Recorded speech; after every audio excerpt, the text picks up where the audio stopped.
नमस्कार साथियों, aspirant IAS पर आपका स्वागत है। अंडरस्टैंड योर एनसीईआरटी की इस हमारी सीरीज में हम कक्षा 10 के भूगोल विषय की एनसीईआरटी का अध्ययन कर रहे हैं। इस सीरीज में भूगोल विषय कक्षा 10 की एनसीईआरटी का पहला चैप्टर हमने पिछले 2 वीडियो में पार्ट 1 और पार्ट 2 के रूप में देख लिया है। आज के इस लेक्चर में हम भूगोल विषय कक्षा 10 के एनसीईआरटी का चैप्टर 2 उसको पढ़ेंगे और समझने की कोशिश करेंगे। चैप्टर लंबा होने के कारण इस चैप्टर को भी हम 2 पार्टों में देखेंगे। तो आज का यह वीडियो पार्ट 1 के रूप में होगा। यदि आपने पिछले के वीडियो नहीं देखे हैं तो उसके लिंक डिस्क्रिप्शन में रहेंगे, उसे जाकर आप देखिए और जिससे एक लिंक बना रहे। तो चलिए चैप्टर की शुरुआत करते हैं। आज का हमारा जो चैप्टर है वह है वन्य एवं वन्य जीव संसाधन। हमें याद होगा कि कक्षा 9 की जो एनसीईआरटी भूगोल विषय की है उसको पढ़ते समय भी इस नाम से चैप्टर आया था, तो उसी का एडवांस लेवल जो है वह कक्षा 10 की एनसीईआरटी में रखा गया है। तो आइए इस चैप्टर को जानने और समझने का प्रयास करते हैं। सबसे पहले शुरू करते हैं इस एक कथन से। नारक, मेरे ईश्वर, लेपचाओं की दुनिया में आप संगीत के जनक हैं। ओह नारक, मेरे ईश्वर, मुझे स्वयं को आपको समर्पित करने दें। मुझे आप अपना संगीत झरनों, नदियों, पर्वतों, वनों, कीटों और जानवरों से ग्रहण करने दें। मुझे आप अपना संगीत मधुर समीर से ग्रहण करने दें और इसे आपको ही समर्पित करने दें। यह पश्चिम बंगाल के उत्तरी भागों में जो लेपचा एक प्रकार की संगीत है उससे लिया गया है। यह एक उसी का एक पार्ट है जिसमें बता रहा है कि किस प्रकार से जो यह संपूर्ण पर्यावरण है उसमें जो संगीत है, झरने हैं, नदियां हैं, पर्वतें, कीट, जानवर, उन सबका किस प्रकार से महत्व है। तो अब आइए इस चैप्टर की शुरुआत करते हैं। इस ग्रह पर हम सूक्ष्म जीवों, सूक्ष्म जीवाणुओं और बैक्टीरिया, जोंक से लेकर वटवृक्ष, हाथी और ब्लू होल तक करोड़ों दूसरे जीवधारुओं के साथ रहते हैं। यह पूरा आवासीय स्थल जिस पर हम रहते हैं अत्यधिक जैव विविधताओं से भरा हुआ है। मानव और दूसरे जीवधारियों एक जटिल पारिस्थितिकी तंत्र का निर्माण करते हैं जिसका हम एक हिस्सा हैं जिसका हम मात्र एक हिस्सा हैं और अपने अस्तित्व के लिए इसके विभिन्न तत्वों पर निर्भर करते हैं। जैसा कि हम जानते हैं कि पारिस्थितिकी तंत्र जो होता है वह इस पूरे पर्यावरण का एक हिस्सा होता है जिसमें के विभिन्न जो एलिमेंट होते हैं, जो तत्व होते हैं, वे अंतर्निर्भर होते हैं, यानी कि एक दूसरे पर निर्भर होते हैं, इंडिपेंडेंस होते हैं।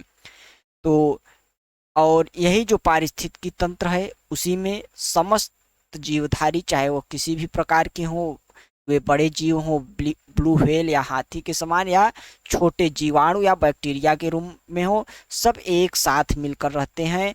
और उन्हीं जीवों के साथ भी हम भी रहते हैं, यानी मानव भी रहते हैं और अपना अस्तित्व एक दूसरे अपना अस्तित्व बनाने के लिए निरंतर कार्यरत रहते हैं। उदाहरणतया वायु जिसमें हम सांस लेते हैं, जल जिसे हम पीते हैं और मृदा जो अनाज पैदा करती है जिसके बिना हम जीवित नहीं रह सकते, पौधे, पशु और सूक्ष्म जो जीव होते हैं इनका पुनः सृजन करते हैं। वन पारिस्थितिकी तंत्र में महत्वपूर्ण भूमिका निभाते हैं क्योंकि ये प्राथमिक उत्पादक हैं जिन जिन पर दूसरे सभी जीव निर्भर होते हैं। तो जो वन होते हैं ये प्राथमिक उत्पादक होते हैं। प्राथमिक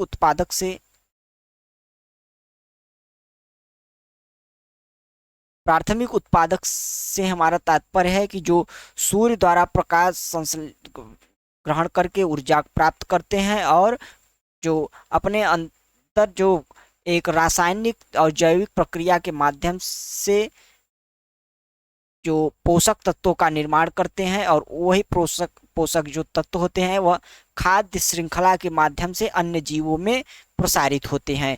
तो इस प्रकार इन्हें प्राथमिक उप उत्पादक कहा जाता है, जो पौधे होते हैं जिन पर सभी जीवों का अस्तित्व जो होता है वह निर्भर करता है। वन्य जीवन और कृषि फसल उपजातियों में अत्यधिक जैव विविधताएं पाई जाती हैं। यह आकार और कार्य में विभिन्न है, परंतु अंतर्निर्भरता के जटिल जाल द्वारा एक तंत्र में गुथी हुई है। यानी कि जो वन्य जीव और कृषि फसल की उपजातियां हैं इनमें अत्यधिक विविधता पाई जाती हैं, और ये आकार और कार्य में विभिन्न, परंतु इनके जो फंक्शन होते हैं वह अंतर्निर्भर होते हैं, और जटिल जाल द्वारा यानी कि एक जटिल जाल द्वारा एक दूसरे से जो यह तंत्र होता है वह गुथा हुआ होता है। भारत में वनस्पति जात और प्राणी जात, तो अब इस चैप्टर को हम भारत के रेफरेंस में स्पेशली अध्ययन करने का प्रयास करेंगे। तो आइए शुरू करते हैं। यदि आप आसपास नज़र दौड़ाते हैं तो आप पाएंगे कि कुछ ऐसे प्राणी और पौधे हैं जो आपके क्षेत्र में ही पाए जाते हैं। वास्तव में भारत जैव विविधता के संदर्भ में विश्व के सबसे समृद्ध देशों में एक है। यहाँ विश्व की सारी जैव उपजातियों की 8% संख्या लगभग 16 लाख पाई जाती है। यानी कि जो समस्त पृथ्वी पर जो प्रजातियों की कुल संख्या है उसका लगभग 8% जो प्रजातियां हैं, जो उपजातियां हैं, वह भारत में निवास करती हैं। ये अभी खोजे जाने वाली उपजातियों से 2 या 3 गुना है। आप पहले ही भारत में पाए जाने वाले वनों और वन्य जीव संसाधनों के क्षेत्रफल और किस्मों के बारे में पढ़ चुके हैं। आपने सोचा होगा कि इन जो संसाधनों का आपके दैनिक जीवन में क्या महत्व है। ये विविध वनस्पति जात और प्राणी जात हमारे हर रोज के जीवन में इतने गुथे हुए हैं कि हम इनकी कद्र नहीं करते, परंतु पर्यावरण के प्रति हमारी संवेदना के कारण पिछले कुछ समय से इन संसाधनों पर भारी दबाव बढ़ा है। यानी कि इस पैराग्राफ में बताने की कोशिश की जा रही है कि जो हमारा जीवन है, जो हमारा अस्तित्व है, वह किस प्रकार से इस पर्यावरण में पाए जाने वाले प्रत्येक जीवों के साथ अंतर संबंधित है। प्रत्येक जीव का अपना महत्व होता है और प्रत्येक जीव अपने अस्तित्व के लिए अपने अस्तित्व की लड़ाई लड़ते हुए इस पृथ्वी पर निवास करने की कोशिश करता है। परंतु मानवीय दबावों के कारण, मानवीय प्रभावों के कारण वर्तमान में जैव विविधता पर जो हानि पहुंच रही है वह मानव के स्वयं अस्तित्व के लिए भी अत्यधिक हानिकारक सिद्ध हो सकती है, क्योंकि ये समस्त जो जीव, समस्त पौधे हैं वह हमारे जीवन के लिए कितने उपयोगी है उसे अभी हम आने वाले पैराग्राफों में, आने वाले पेजों में और अच्छे तरीके से समझने का प्रयास करेंगे। क्या आप जानते हैं कि हमारे देश में लगभग 81,000 वन जीवन उपजातियां, लगभग 47,000 वनस्पति उपजातियां पाई जाती हैं। वनस्पति उपजातियों में से लगभग 15,000 उपजातियां भारतीय मूल है, यानी कि देशज प्रकृति की प्रजातियां हैं, जो कि भारत की जैव विविधता की एक झलक प्रदर्शित करता है। कुछ अनुमान यह कहते हैं कि भारत में 10% वनस्पति जात और 20% स्तनधारियों को लुप्त होने का खतरा है, यानी कि वह लुप्त होने की कगार पर हैं। इनमें से कई उपजातियां जो नाजुक अवस्था में हैं और लुप्त होने की कगार पर हैं।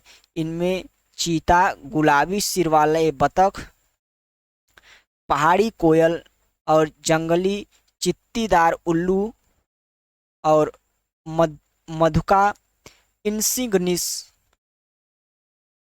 और हुबर्डिया हेप्टान्यूरोन एक घास की प्रजाति है जैसे पौधे शामिल है। वास्तव में कोई भी नहीं बता सकता कि अब तक कितनी प्रजातियां लुप्त हो चुकी है। आज हमारा ध्यान अधिक बड़े और दिखाई देने वाले प्राणियों और पौधों के लुप्त होने पर अधिक केंद्रित है, परंतु छोटे प्राणी जैसे कीट और पौधे भी महत्वपूर्ण होते हैं। तो हम देख रहे हैं किस प्रकार मानवीय क्रियाकलापों के माध्यम से लगातार पर्यावरण में चेंजेस आ रहे हैं, क्लाइमेट चेंज हो रहा है, जिससे जो छोटी प्रजातियां हैं वह बहुत समय से ही अपने आप को इस क्षेत्र में, इस वायुमंडल में, इस एटमॉस्फेयर में अनुकूलित नहीं कर पा रही हैं, जिसके कारण वह लगातार विलुप्त हो रही हैं। हमारा ध्यान इस विलुप्तता पर तब पड़ा जब बड़े जीव विलुप्त होने लगे, परंतु जो ये छोटे जीव, कीट पतंगे इत्यादि हैं, इनकी विलुप्तता भी मानव जीवन के अस्तित्व को काफी हद तक प्रभावित कर सकती है।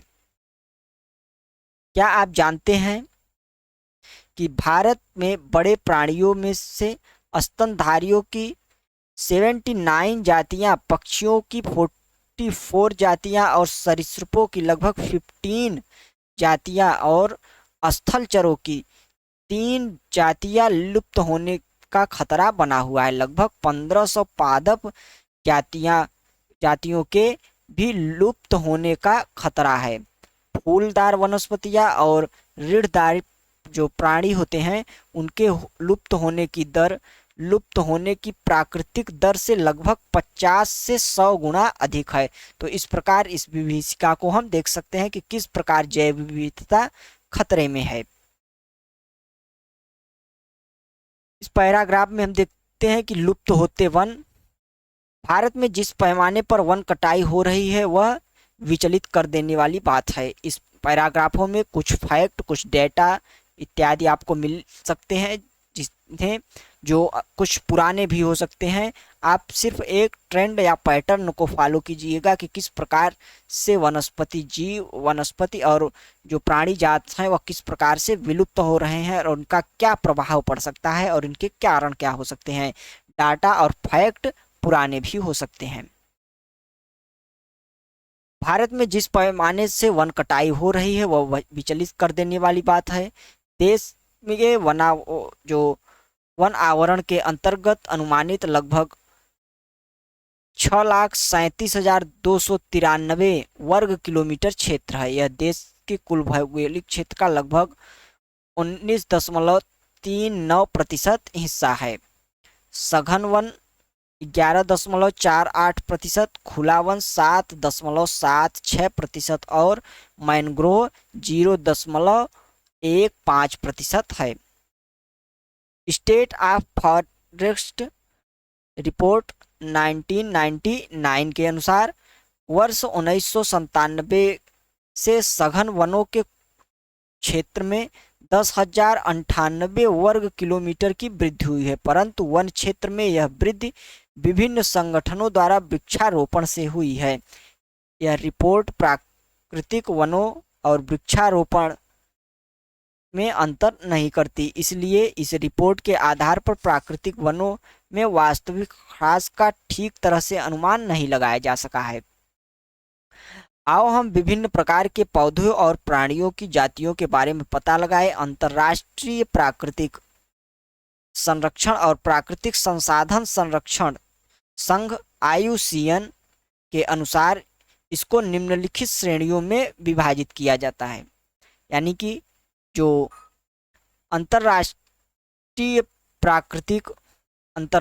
प्राकृतिक संरक्षण और प्राकृतिक संसाधन संरक्षण जो संघ है, उसके अनुसार जो विभिन्न प्रकार के पौधे और प्राणियों की प्रजातियां हैं उनको निम्न वर्गों में विभाजित किया जाता है। सबसे पहला वर्ग है सामान्य जातियां। ये वे जातियां हैं जिनकी संख्या जीवित रहने के लिए सामान्य मानी जाती है, जैसे पशु, साल, चीड़ और कृंतक इत्यादि। दूसरा है संकटग्रस्त प्रजातियां।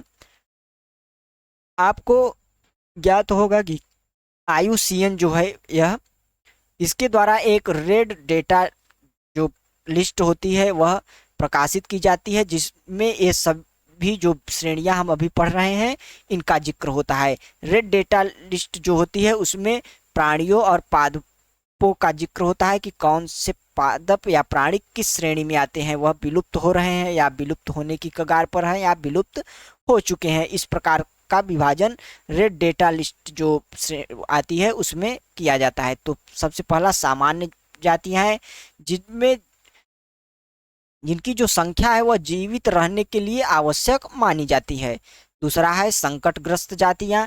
ये वे जातियां हैं जिनके लुप्त होने का खतरा है। जिन विषम परिस्थितियों के कारण इनकी संख्या कम हुई है, वे यदि वे जारी रहते हैं तो इन जातियों का जीवित रहना कठिन है। काला हिरण, मगरमच्छ,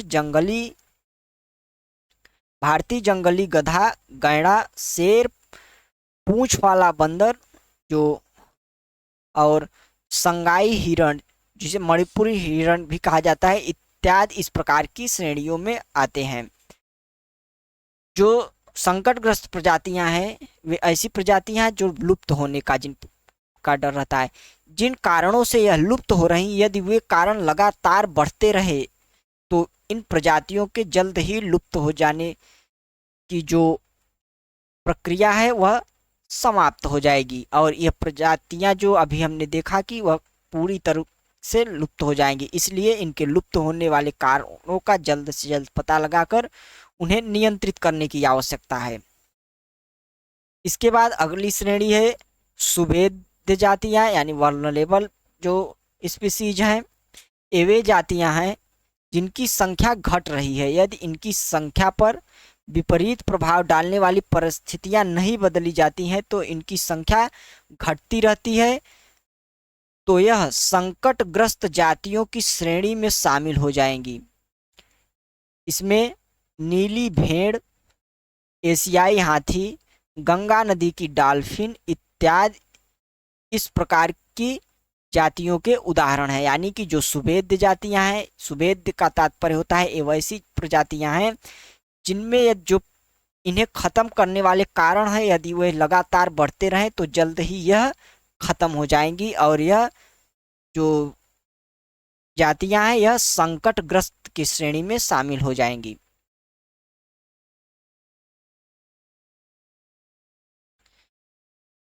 और अगला हमारा जो श्रेणी है वह है दुर्लभ जातियां। इन जातियों की संख्या बहुत कम है या सुभेद्य है और यदि इनको प्रभावित करने वाली विषम परिस्थितियां नहीं परिवर्तित होती हैं तो यह संकटग्रस्त प्रजातियों की श्रेणी में आ सकती है।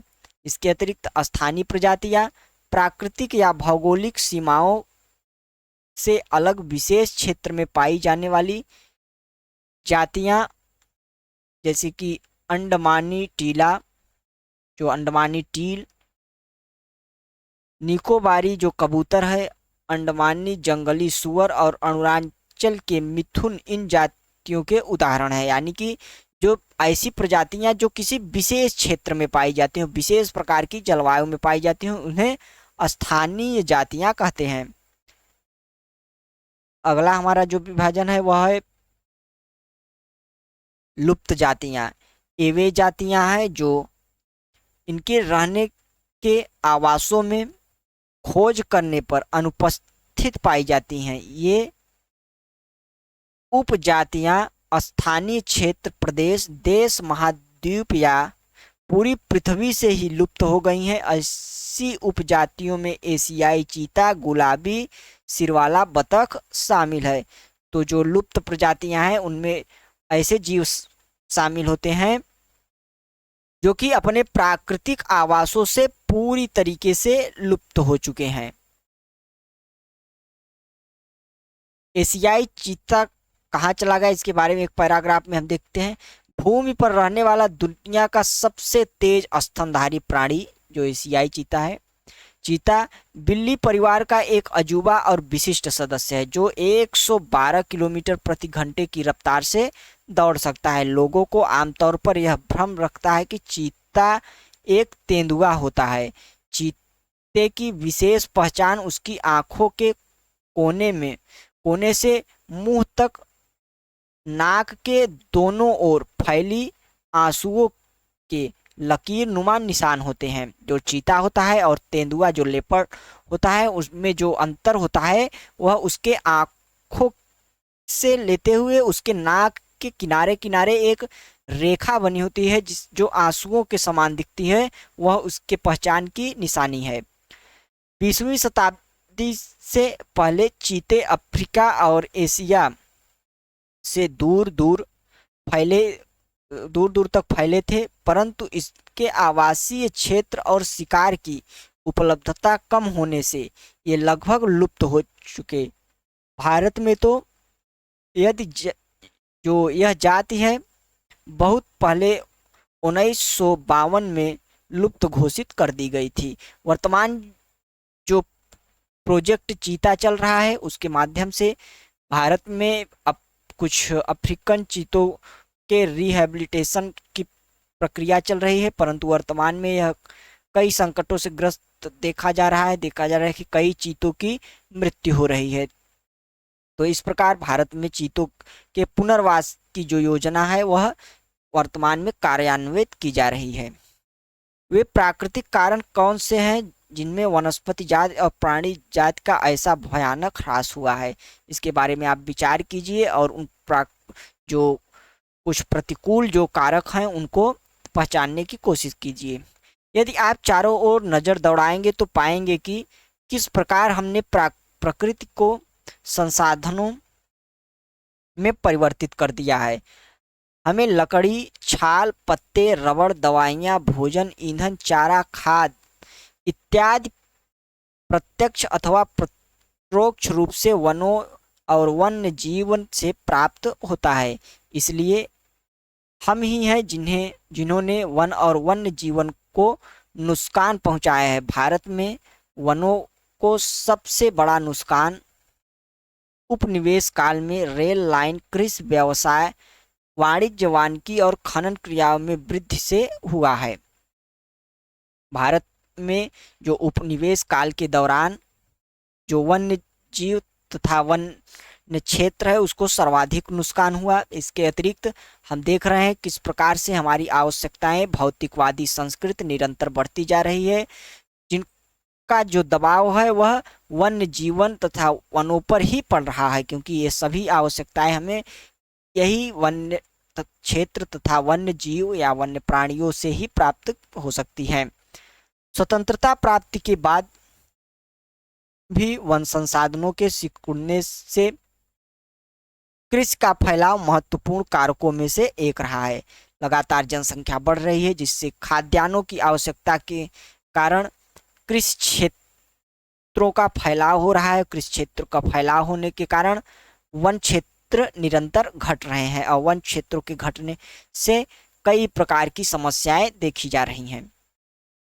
भारत में वन सर्वेक्षण के अनुसार 1991 और 1980 के बीच लगभग 26,200 वर्ग किलोमीटर वन क्षेत्र कृषि भूमि में परिवर्तित हो गया। अधिकतर जो जनजातीय क्षेत्र विशेष रूप से पूर्वोत्तर और मध्य भारत में स्थानांतरणशील जो कृषि होती है, जिसे झूम खेती के नाम से जाना जाता है अथवा स्लैश और बर्न खेती के चलते वनों की कटाई या निम्नीकरण हुआ है।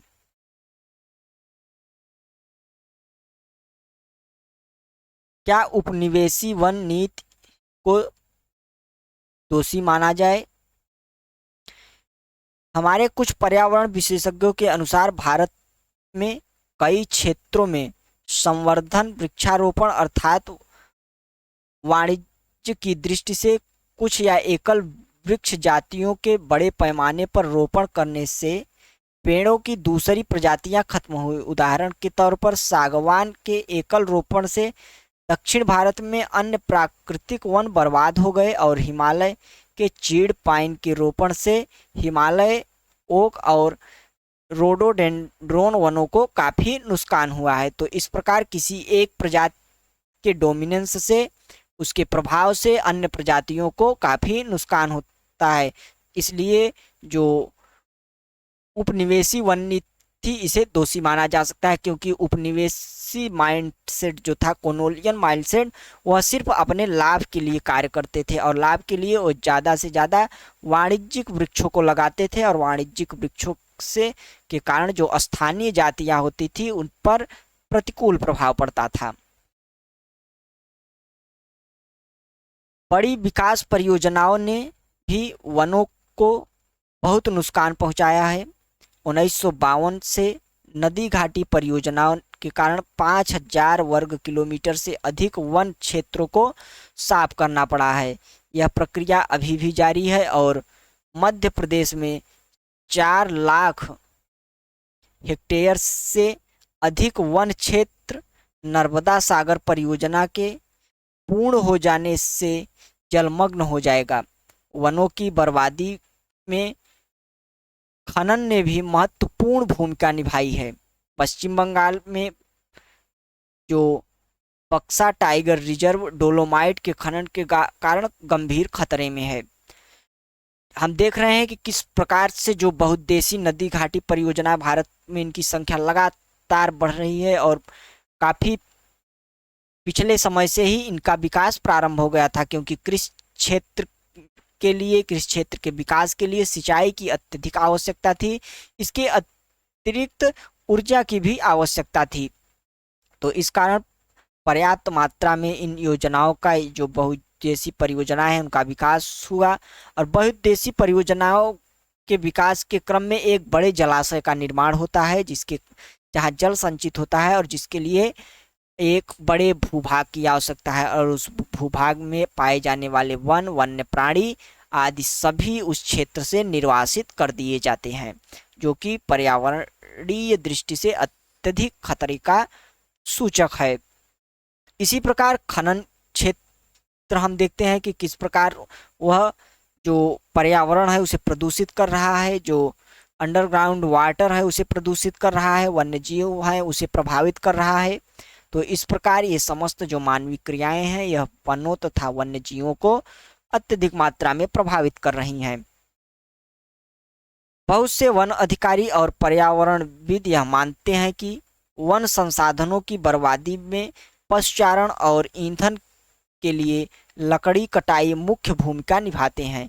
यदि इसमें कुछ सच्चाई हो सकती है, परंतु चारे और ईंधन हेतु लकड़ी की आवश्यकता पूर्ति महत्वपूर्ण पेड़ों की टहनियाँ काटकर की जाती है, न कि पूरे पेड़ काटकर। वन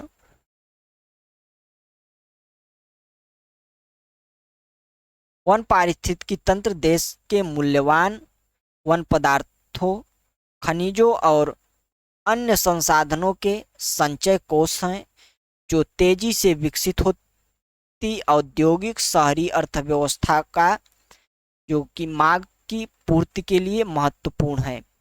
ये आरक्षित क्षेत्र अलग अलग लोगों के लिए अलग अलग मायने रखते हैं और विभिन्न वर्गों के बीच संघर्ष के लिए अनुकूल परिस्थितियां पैदा करते हैं।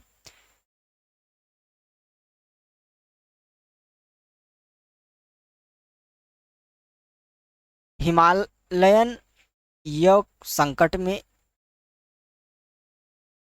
जो हिमालय यह चीड़ की एक जो प्रजाति है, सदाबहार प्रकार का वृक्ष है। यह एक औषधीय पौधा है जो हिमाचल प्रदेश और अरुणाचल प्रदेश के कई क्षेत्रों में पाया जाता है।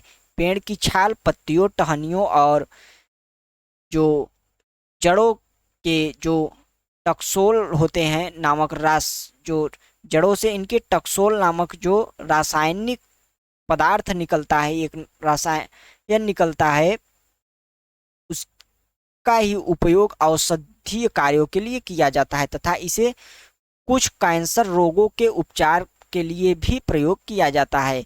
इसमें बनाई गई दवाई जो टक्सोल निकलता है, इससे बनाई गई दवाई विश्व में सबसे अधिक बिकने वाली कैंसर औषधि है। जो ये हिमालयन यह है, इससे जो टक्सोल नामक एक रासायनिक पदार्थ निकलता है, इससे जो दवा बनती है वह कैंसर के इलाज में काम आती है और यह विश्व में सर्वाधिक प्रयोग में लाई जाने वाली दवा है। इसके अत्यधिक निष्कासन से इस वनस्पति जाति को खतरा पैदा हो गया है। पिछले एक दशक से हिमालय प्रदेश और अरुणाचल प्रदेश में विभिन्न क्षेत्रों में यव के हजारों पेड़ जो है वह सूख गए। तो इस प्रकार जो यह इनका अति उपयोग देखा जा रहा है कि किस प्रकार से यह अति उपयोग के कारण ये सूख जा रहे हैं। भारत में जैव विविधता को कम करने वाले कारकों में वन्य जीव के आवास का विनाश, जंगली जानवरों को मारना व आखेट, पर्यावरणीय प्रदूषण व विषाक्तीकरण जो और दावानल आदि शामिल है। आए दिन देखा जाता है कि ग्लोबल वार्मिंग के कारण जंगलों में भीषण आग लग जाती है और आग लगने से पर्याप्त जो जैव विविधता है उसकी हानि होती है और पर्यावरणीय प्रदूषण बढ़ रहा है और जंगली जानवरों का आखेट जो है उनका जो शिकार है वह लगातार बढ़ रहा है उनके व्यापारिक महत्व के कारण। पर्यावरण विनाश के अन्य मुख्य जो कारक हैं में संसाधनों का असमान बंटवारा व उनका जो असमान उपभोग और पर्यावरण के रख रखाव की जिम्मेदारी में असमानता शामिल है। जैसा कि देखा जाता है कि जो प्राकृतिक संसाधन होते हैं वह वर्ग के सभी लोगों के होते हैं, परंतु उनका जो रख रखाव होता है वह उसकी जिम्मेदारी किसी पर नहीं होती, जिसके कारण उनका अति उपभोग होता है और अविनियमित तरीके से उनका उपभोग होता है, जिसके कारण उनके नष्ट होने की संभावना लगातार बढ़ती जाती है। आमतौर पर विकासशील देशों में पर्यावरण विनाश का मुख्य दोषी अत्यधिक जनसंख्या को माना जाता है। यद्यपि एक अमेरिकी नागरिक का औसत संसाधन उपभोग एक सोमाली नागरिक के औसत उपभोग से लगभग 40 गुना ज़्यादा है। इसी प्रकार शायद भारत में 5% धनी लोग 25% गरीब लोगों की तुलना में अपने संसाधन उपभोग द्वारा पर्यावरण को अधिक नुकसान पहुंचाते हैं और इन 5% लोगों की पर्यावरण रखरखाव में भी कोई जिम्मेदारी नहीं है। तो इस प्रकार हम देखते हैं कि किस प्रकार से संसाधनों का असमान बंटवारा है तथा संसाधनों के संरक्षण की असमान जिम्मेदारी समाज में व्याप्त है, जिसके कारण लगातार पर्यावरण ह्रास हो रहा है। क्या आप जानते हैं कि भारत में आधे से अधिक प्राकृतिक वन लगभग खत्म हो चुके हैं? 1/3 जलमग्न भूमि सूख चुकी है, यानी कि जो वेटलैंड होता है। 70% धरातलीय जल क्षेत्र प्रदूषित है। 40% मैंग्रोव क्षेत्र लुप्त हो चुका है और जंगली जानवरों के शिकार और व्यापार तथा वाणिज्य की दृष्टि से कीमती पेड़ पौधों की कटाई के कारण हजारों वनस्पति और वन्य जीव जातियां लुप्त होने की कगार पर पहुंच गई हैं। तो इस प्रकार देख रहे हैं कि किस प्रकार से भारत में जैव विविधता लगातार ह्रासमान दिख रही है। वनों और वन्य जीवन का विनाश मात्र जीव विज्ञान का विषय ही नहीं, जैव संसाधनों का विनाश सांस्कृतिक विविधता के विनाश से जुड़ा हुआ है। जैव विनाश के कारण कई मूल जातियां और वनों पर आधारित समुदाय निर्धन होते जा रहे हैं और आर्थिक रूप से हाशिए पर पहुंच गए हैं। यह समुदाय खाने पीने, औषधि, सांस्कृतिक, आध्यात्म इत्यादि के लिए वनों और वन्य जीवों पर निर्भर है। गरीब वर्ग में भी महिलाएं पुरुषों की तुलना में अधिक प्रभावित हैं। कई समाजों में खाना, चारा, जल और अन्य आवश्यकता की वस्तुओं को इकट्ठा करने के लिए मुख्य जिम्मेदारी महिलाओं की ही होती है। जैसे कि इन संसाधनों की कमी होती जा रही है, महिलाओं पर कार्यभार बढ़ता जा रहा है और कई बार तो उनको संसाधन इकट्ठा करने के लिए 10 किलोमीटर से भी अधिक पैदल चलना पड़ता है। तो इस प्रकार किस प्रकार की गंभीर स्थिति उत्पन्न हो रही है कि जैसा कि हम देख रहे हैं कि अक्सर जो गांव में घरेलू महिलाएं होती हैं, उन्हें जल लेने के लिए, पानी लेने के लिए कई कई किलोमीटरों तक यात्रा करनी होती है।